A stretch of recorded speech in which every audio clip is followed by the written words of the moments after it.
today we're going to cover an interesting bit of confusion and clarity on this notion around fertility and biology.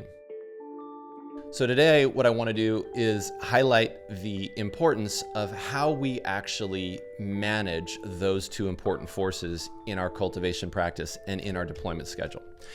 So let's get into it.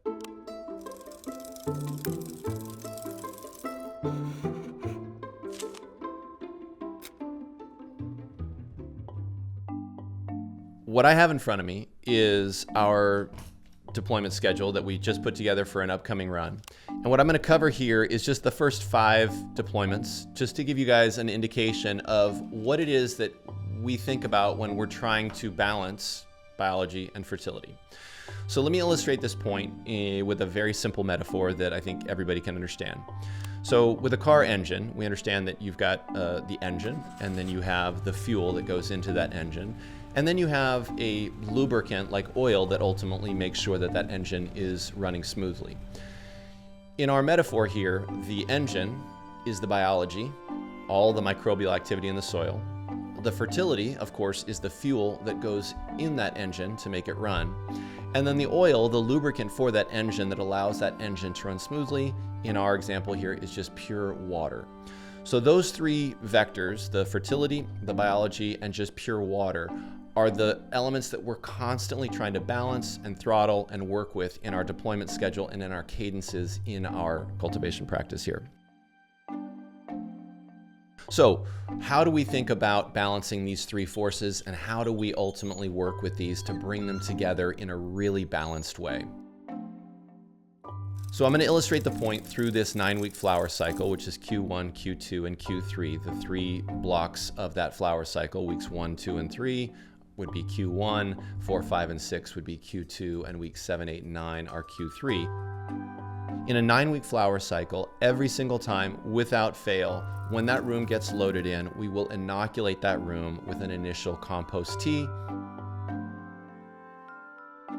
We add to that tea the photo P. We add the armory, and we add some bioseries. So the initial inoculation for that room is a big load of a very diverse, eclectic range of biology, microbial activity. That's always going to be the case for us. We will follow up the next deployment with just pure water. These plants are just getting going in flower.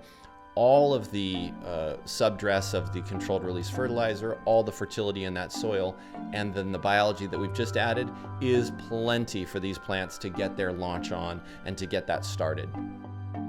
Following the water deployment, we will come back with just a little bit of Demeter's Destiny and a little Athena's Aminus, which we just call a little bit of a swirl and twirl, just to continue to activate and sort of chelate the nutrients that are in there. Those aminos are amazing for that, and it's a great way to just simply unlock some more of those elements.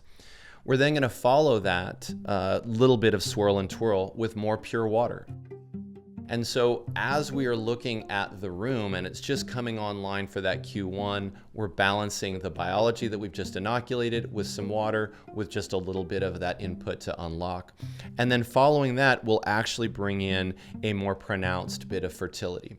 And so those first 5 deployments are a way to illustrate the balance between the biology that we're bringing at the outset, the fact that that lubricant or the water is there to just provide that hydration and that basis to keep everything going. And then the fertility that we're adding to that is very prescribed and very specific for that initial Q1, where the fertility demands are not that high. We're just bringing a little bit to the party to keep everything moving. As we move through the quarters of that flower cycle, the other thing that is a hard and fast rule for us that we definitely do every single time is halfway through that flower cycle, we're going to bring another big compost tea, exactly the same breakdown that we did on that initial load in. So we'll add the photo P, we'll add the armory, and we'll add the bioseries. So those two big hits of biology, the one at the load in and the one halfway through, are the way for us to ensure that that engine is going to be optimized, making sure that whatever fertility is in the soil is being unlocked properly, is being made bioavailable to the plants, and is working really well. So all of those different components around balancing the fertility are something that we're going to, read the room and determine, do we need to bring more fertility to the party? Are the plants hungry? Could they use a little bit more during that Q2 stacking phase? A lot of that is just experience and reading the room to know, I think the plants could use a little pop here. But in general, those three factors of fertility, biology, and water are the three factors that you're constantly balancing and ensuring that that rhizosphere, that root zone, has everything that it needs, all the microbial activity, all the fertility, and plenty of hydration. So hopefully this helps you guys understand a quick glimpse into balancing those two main forces of fertility and biology and how we think of them in our cultivation practice here. So any questions that you have about this, please post those to the comments below. We'll be happy to answer any questions that you do have. And until then, keep cultivating.